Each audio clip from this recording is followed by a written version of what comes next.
Hi, everybody. This is Venkat from Simply.Coach, and you're listening to the Growth Dialogues podcast, the show that brings together experts in coaching, therapy, and consulting from around the world.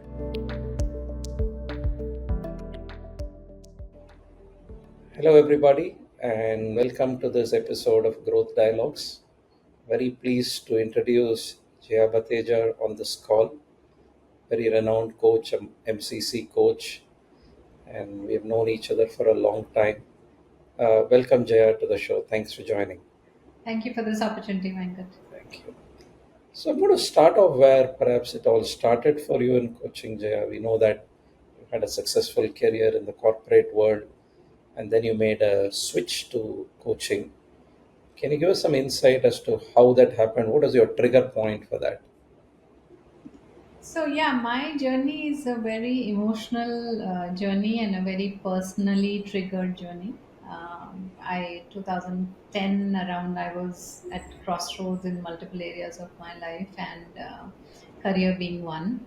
And I was trying to figure out what is the work that can really bring the best in me and can spark that energy. Because you can feel it, right? You can feel what is not triggering energy. And that is when I got introduced to coaching. My manager was doing the coaching course that time, and it was too early. India didn't have many institutes, so I've done it from Australia. And that was a turning point, Venkat. I started solving my personal issues, professional issues, and within 2010 to 2013, 14, I saw my life completely changed. Mm-hmm. And that gave me that impetus to say, hey, this is what I would like to do. And I did not enter the education thinking I'll make a career in that. I entered it because I did not know anything else at that time. So Yes. it seemed like a investment in the course. It felt like, okay, I don't know where it will take me, but right now I'm in flux from every side. So let me just see what will happen. So that's how it started for me. And then 2015 is when I came to the realization that this is the kind of work I would like to do for others. Mm-hmm. And I have approved and I have lived every experience. So why not? That was my starting point. And also, there was a time in the market where perhaps not many corporates in the Indian market were perhaps used to coaching. So, how was your experience trying to go sell coaching in a culture which was not quite having got coaching so far? It's a good question. That time, the situation was that you can't take the word coaching in front of any client or a business because it was not accepted, or even people will start avoiding your calls and messages if you try to sell coaching. So while I tried selling, and I came to a realization that don't sell because coaching is a more experiential work and Mm-hmm. more personal referral based work. So at that point in time, selling coaching wasn't working.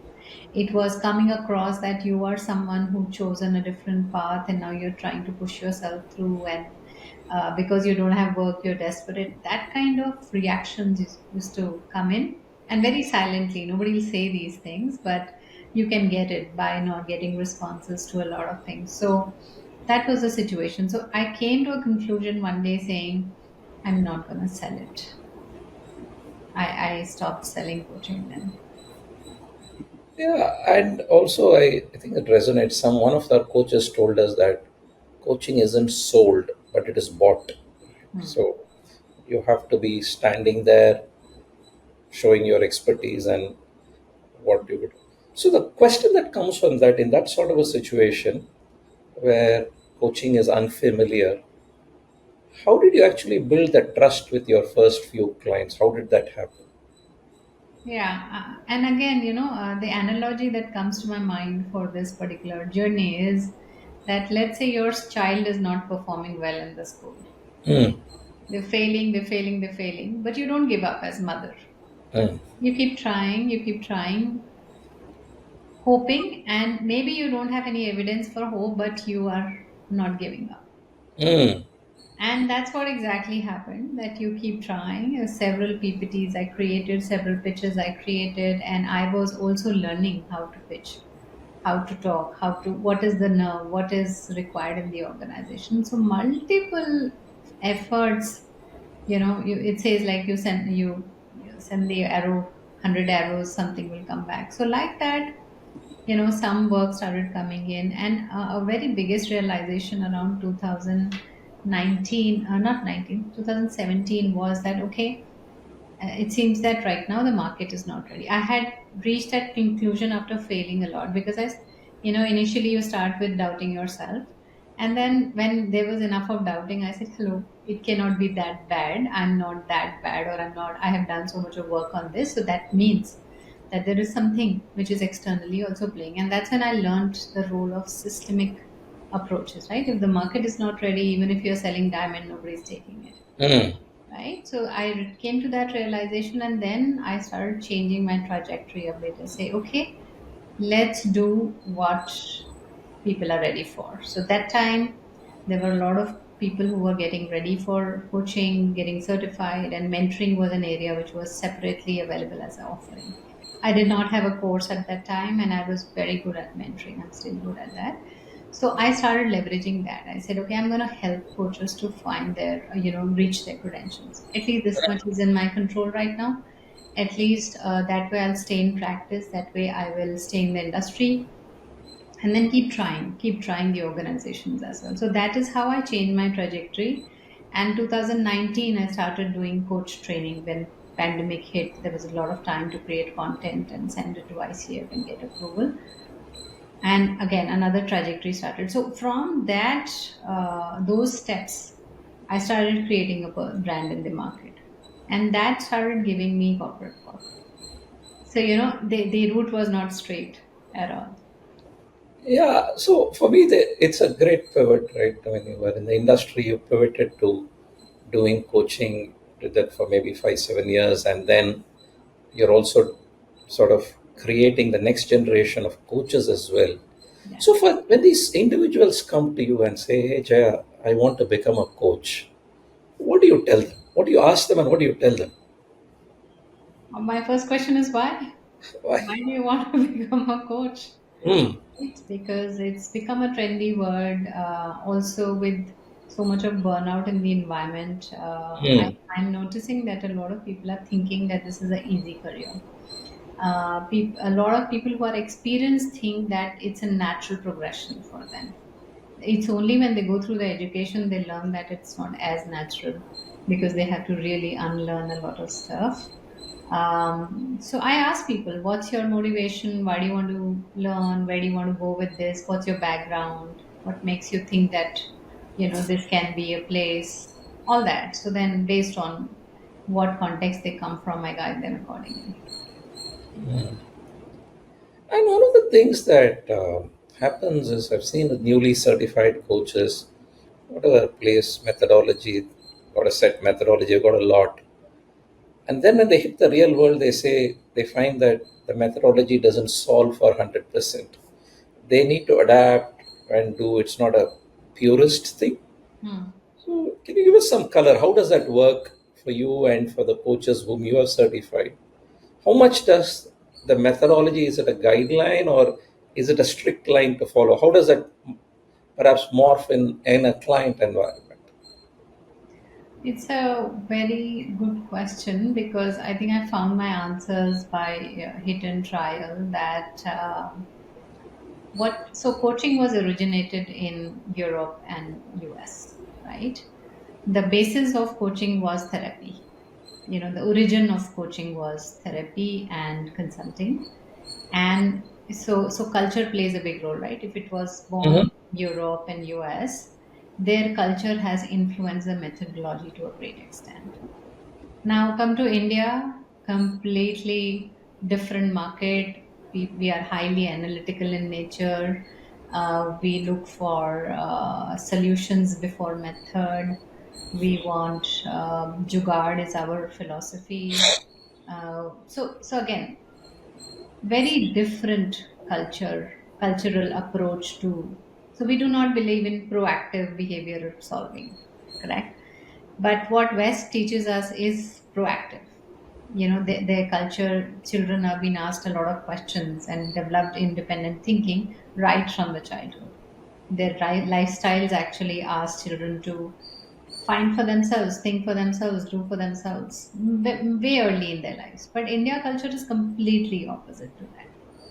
So I had to find the midway to say, hey, pick something from there, understand the culture and the context, and then blend. And that's what my training program does. It's very customized to Asian culture because we cannot just philosophically have great conversations, at least in our culture, which does not yield any result. And those kind of coaching is what fails in our market. It also sometimes I've seen that end clients there's a lot of impatience. It's almost like I've done now 2 sessions. What has changed? Hmm. And coaching, as we know, is takes a bit of time, and many times the impact is felt long after the coach has completed as well. Hmm. So, in the Indian environment, how do you manage that expectation of instant results versus a long term? Yeah, so that is where the methodology comes in, Venkat. Hmm. The coaches need to be extremely good at contracting, and that's where the lot of coaching fails actually. Um, which demands coaches to be comfortable with challenging and supportingly challenge the client and not really threaten them, right? There is a lot of emphasis on showing the progress within the conversation and by the end of the conversation and not waiting for the engagement to get over, right? So that's where Simply Coach has done a great job in terms of tracking and saying, hey, what's your update? Even if it is a second session, just tell me intuitively how much have you progressed. And that Hmm. really helps. So contracting, definitely. Progress tracking, definitely. Recontracting within within the session. Multiple recontracting within the engagements, Hmm. right? Ability to challenge. Ability to say things as they are in the right manner. Ability to show courage, a lot of these skills, and that's what expertise is all about. It's not about coaching process is simple, 3 stage, do this. It does. There is a lot of work coaches need to do in themselves to be able to show up to the clients and be very comfortable with emotional conversations and be very comfortable with difficult clients, because all the people that we are coaching are way ahead in the journey, in their professional journeys. That's when they can afford us. And in terms of coaches who are saying that, say, I'm leaving the corporate world, I'm moving to coaching as a full time business, Hmm. obviously it's going to take some time for them to achieve Hmm. an income level that is fully sustainable. Right? How do you see them scaling up? What is the secret sauce that they need to follow in Hmm. a systematic way so that they're getting more clients and more work? How does that happen in your experience? So, Venkat, what I've learned in India, at least, making one-to-one coaching sustainable, if you have to really just, run your complete household with that, is a little challenging just by doing one-to-one coaching. So, a good idea is always to have multiple streams of offerings without diluting your value, without diluting Hmm. your brand. I mean, these days platforms offer reduced price coaching, and I see some coaches being able to work with that model because it gives them a continuous flow. May not give them the price that they want to demand, but at least a continuous stream of clients come to them. So to each to its own. There are some coaches very comfortable with that model. There are some coaches who like to do multiple things, multiple offerings, because they need variety in their work. And yeah, we haven't reached that place in India where I can just have the same salary that I used to have in my corporate through one-to-one coaching. That's We are not ready for that yet. Uh, And I think our culture will take a lot of time to yeah. reach there. I also find that many clients are used to having working with consultants Hmm. who solve problems and give roadmaps. Hmm. But obviously, coaching is a lot more reflective and holding the mirror, etc. Hmm. One question I wanted to ask is, In a client conversation, Hmm. you do what you have to do as a coach. But if they're asking for, hey, I have this business problem with two of my employees, should I fire them or not? What should I do? How does a coach handle those tricky moments where you have incomplete information? Hmm. But the expectation in a very vulnerable moment for that coach is, my coach will exactly tell me what to do. How do you balance that in a Hmm. conversation with your clients? So again, the contracting plays a very big role in the beginning of the engagement. What does the client understand about my work? Also, coming to an understanding that we are not in an environment where I can just ask questions and say, I'm not going to give you answer. We are also not in that environment. And I also have to stay, I also understand the power of asking questions, right? So, with those boundaries intact, how do I make the client reflect about what they really want to achieve through this, right? Because the people that working with the leader are their people, they have worked with them, so they know best as to who to fire and who to keep. I'm anyway not the, I'm an outsider, so I am anyway not the right person to share any kind of recommendation. However, I can weave the solution with them by asking questions, understanding their intent, understanding their purpose, and then giving some suggestions wherever it helps them, right? However, not getting biased in the same process, Mm, right? Because maybe I was fired from my job and now I am taking out that grudge here. Subconsciously, that what happens, mm, right? So, being completely aware about our own biases, about our role as a coach, our role as a consultant or an advisor, it needs us to maintain the boundaries in the contracting. And in that, if I can support my client with some suggestions, advice, resources, why not? That's absolutely okay. I mean, nobody says that coaching cannot give answers, can, but only when I make my client reflect enough.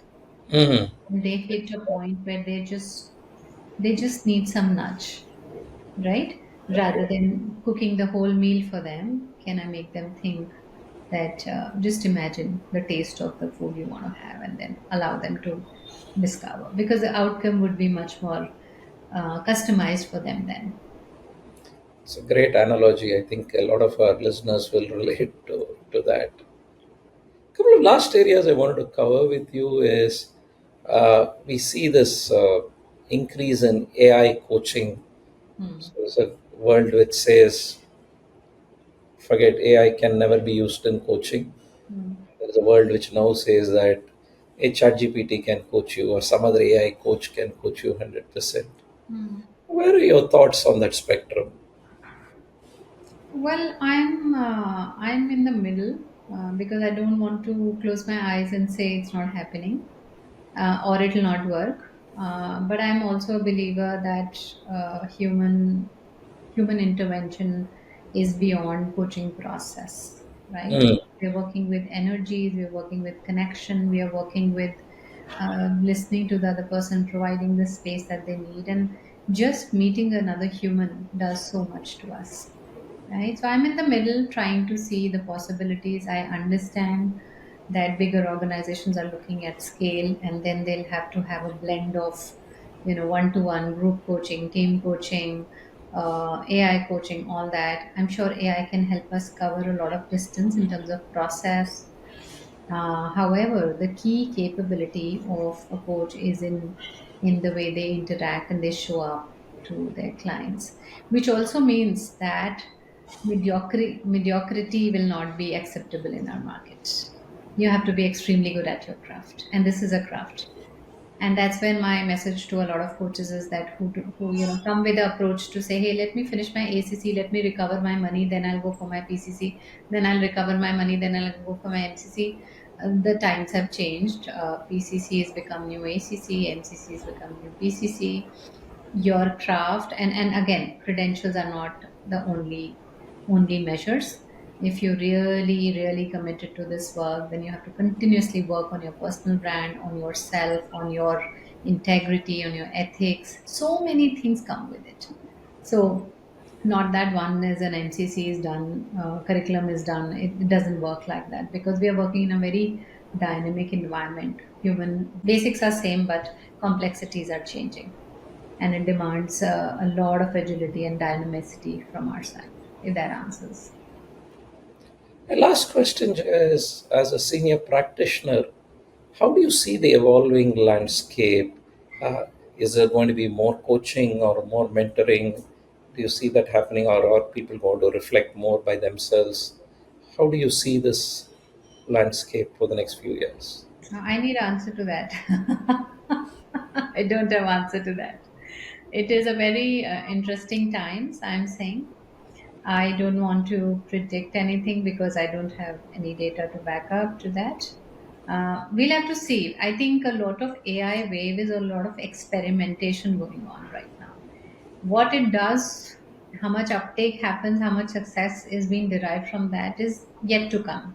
For example, when your Coursera and all these platforms came in, there was a huge wave around taking learning to virtual. Learning on the go was the was the wave we all have traveled on. And we also talk about the uptakes, right? Yeah. Not a great update because our culture does not learn like that. Our culture is a very human based culture than virtual learning culture. So I think this AI is also similar journey. Couple of years we will know where we are going. However, definitely the way we are doing coaching will shift. The topics on which we are doing coaching will definitely shift. I also see a lot of opening up of life coaching happening in India. I think COVID has a role to play in that. People are also becoming more proactive and open to invest in themselves. So I'm hopeful, and I'm also at the same time, be okay to hear things which are. I don't think everything 100% reversal will happen, but I think everything will exist, especially in a country like India where everything works. We'll all play at different spectrums of the skill. On that very, very optimistic note, Jaya, I think thank you very much for sharing your thoughts, being very generous with your time. Really appreciate you having this conversation with us. Thank you. Thank you. Thanks for inviting me. Thank you. Thank you for listening to this episode of Growth Dialogues.